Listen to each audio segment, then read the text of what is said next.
Welcome to Sri Tara School of Wellbeing, Episode 29 Parenting Part 4. I'm Surbhi Khurana. I'm not a psychologist or a psychiatrist. All I'm telling you is from my experience and what worked for me. Parenting problem, project, or pleasure. I said in the previous part that you hope that one day your child will understand you. He will understand who was right and who was wrong. He will understand that who did what for him.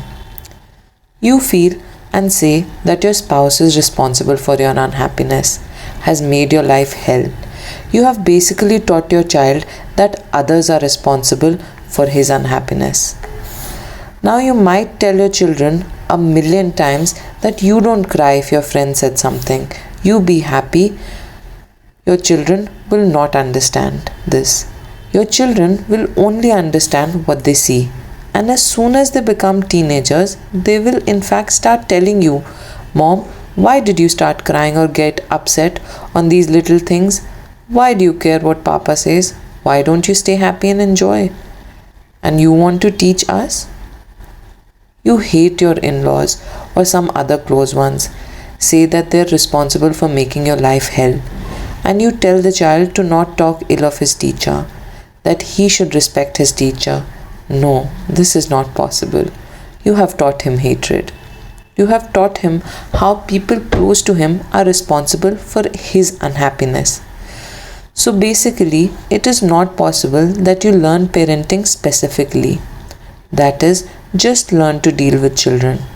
Children are also human, like your husband, your in-laws, your parents, colleagues, and boss. How can their basic nature be any different? Basically, you're giving your children your gyan as sanskar. Who else is asking you anything? And you teach them gyan and good behavior when they're very young. Even if you don't tell them directly, kids do catch these things when you try to explain something to your spouse or when you are talking to your friends. You feel you will somehow manage to deal with your spouse, and I should tell you how to deal with your children. Your only problem is that you don't want to scold your children or hit them, but want them to do as you say and should not misbehave. If you feel this is just a small thing, then you can ask anyone at home. Your mom, dad, your in-laws, all of them have had kids and have brought them up, and all of them would be more than eager to tell you. No, this is not something small. For this, you have to understand life, behavior, nature of mind, basically everything. This is also complete or everything because you want to give your kids your knowledge of good behavior. But you do not see that this knowledge of yours is making you unhappy. There are so many fights and issues, and not even one issue has been resolved. But you want to give this useless knowledge, understanding of life to your kids. In the name of parenting, you want to transfer this useless understanding onto your kids. Now, this is not something small. Kids might or might not learn anything, but they are learning to fight from you and also holding the other responsible for every fight. They are learning to shout and cry and not be able to resolve any issue from your everyday habits. This goes on in front of them every day. Either you are in a cold war or a hot war, silent war or loud war. You might not know, but children do understand everything. They even find out about fights you have behind closed doors. And it is impossible that you don't give them knowledge of love. If you have two kids, you tell them every day, do not fight on every little thing. Love each other. He is your dear brother or she is your dear sister. You are saying something else and living something else. Kids don't listen to your words as much as they see you do stuff. And most probably they will learn what they see. You do not see the root cause of any fight, so you cannot show them that. So you cannot teach them the solutions of your fight verbally, nor can you live them. But you have to give them knowledge of love, of good behavior. This work of yours goes on. Now the spouse keeps telling you that you are the reason of each and every fight. You fight on every little issue with me, with help. with in laws, with parents, and you are rude and aloof, but you are teaching your children love and good behavior. You too are telling the same thing to your spouse, that he is so rude, and he too is teaching good behavior to your kids. You feel the spouse is misbehaving and the spouse feels you are misbehaving, but you both are teaching good behavior to kids. Isn't this the reality of your life? Will you not stop giving your kids gyan even after knowing and seeing this reality now? The gyan you give them of good behavior, of living peacefully and happily. How did you assume that you know love and good behavior and you will be able to teach them that? Your spouse can't see your love and good behavior in the last 10 years of your marriage. Then how will your child's spouse see his love and good behavior? And your spouse is misbehaving with you but teaching your kids good behavior. Will you be able to tell your kids that what your spouse is doing is bad behavior, or some of it is bad and some of it is good? These are simple and straight questions you need to ask yourself. If you do not ask these questions to yourself, then you are bound to stay in your old understanding forever. You have to see clearly that you do not know how to live happily. You do not know why your spouse and your close ones cannot see your good behavior. Spouse is saying he is trying his best, but you see that he hasn't changed a bit. He hasn't learned anything. You have to think what is happening. Since it is your duty to give your children the best, or if you have the longing to know the best, then why don't you work towards knowing the best? Or why don't you cross check whether what you know is the best or not? And after that, you work on telling your children. Isn't giving this gyan understanding of life not a work of great responsibility? So before teaching your kids how to lead a happy life, good behavior, love, peace of mind, etc., isn't it important for you to know all these things?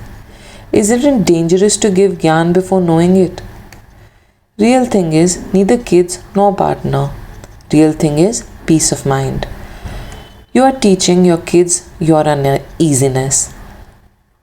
You are teaching them how to keep your mind uneasy, but keep showing them that you are happy and comfortable.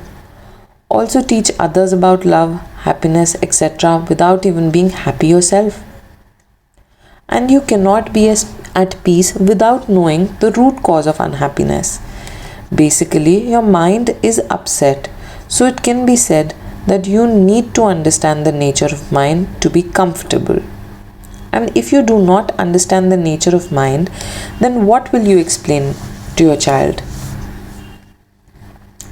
The problem of mind is that it has lot of information and gyan, but it basically does not know the nature of mind. Basically, the mind which is collecting all the information and gyan, the mind which is trying to keep itself quiet and at peace, that mind does not really know its own nature. Mind doesn't know what is comfortable for itself and what is uncomfortable, or basically what are the real reasons of unhappiness. See, basically, if you know the nature of your own mind, then you know the nature of any mind. Then only you will behave in a way that will not make you land up in issues and fights, and you will not let your mind, that is basically yourself, get hurt. And as a byproduct, you will end up learning parenting. So, are you ready to learn the nature of your mind? If you have to explain the child something, you have to penetrate through his mind, and to penetrate through his mind, you need to understand the nature of mind.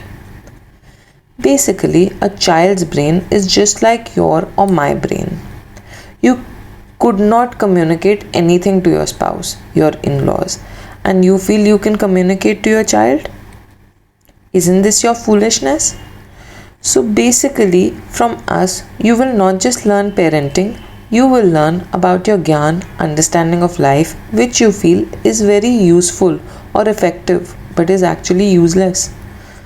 The gyan or understanding which you feel is diamond, but it is actually just stones. So At first, when I tell you to leave that gyan, you might feel uncomfortable because you will feel you are being told to leave your diamonds. So you basically want to understand parenting from me so that you can give your gyan to your children.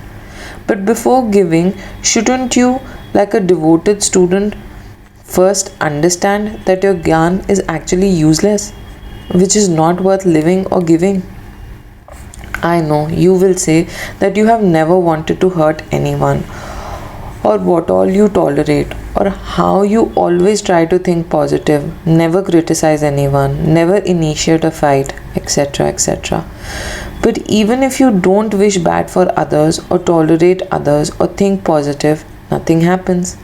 Since the problem is real and your discomfort is real, so real work needs to be done.